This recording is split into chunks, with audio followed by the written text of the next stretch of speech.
무속인 선생님들마다 예. 그 명산을 다니시면서 기도를 하시는데 예. 그 명산마다 기운을 달리 받나요? 당연히 달리 받습니다.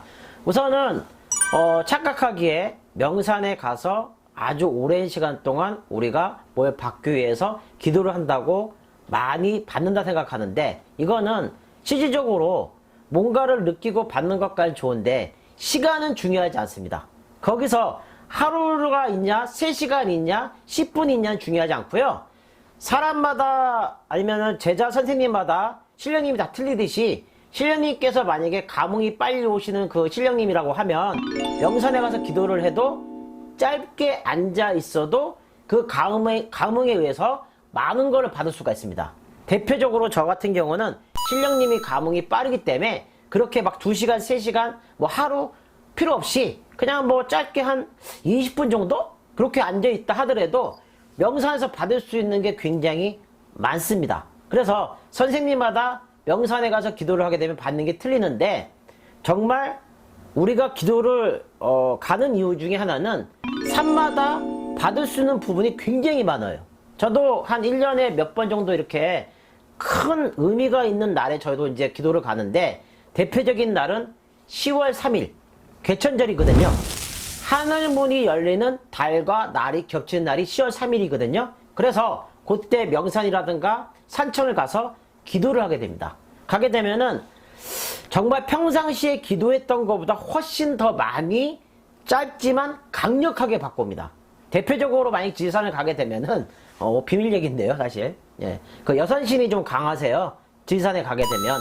거기에 가게 되면 갑자기 그 산신령님께서 금수레에 금 쌀가마니에 금 엽전, 이게 황금빛이 나는 거 번쩍번쩍 이렇게 빛나는 거를 저한테 주실 때가 있어요. 근데 이게 웃긴 게 뭐냐면, 같은 산이고 같은 사람이고 같은 제자고 같은 신령님인데 2020년과 2021년과 2022년에 받는 그 부분의 내용이 다 틀립니다.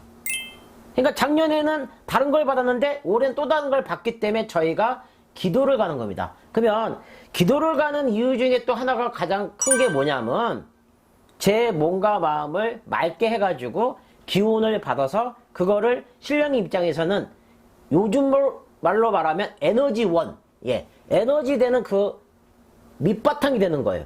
그 기운을 잘 돌리고 신령님이 활용을 하셔서 그 기운을 갖고 점사를 보든 아니면은 힘을 쓸 수가 있고, 큰 힘을 약간 컨트롤할 수도 있는 거고, 그래서 기도의 목적이 굉장히 큰 거죠. 법당에서 기도해도 마찬가지로 신령님이 그 힘을 갖고 여러 부분으로 쓸 수가 있기 때문에 기도는 굉장히 중요한 겁니다.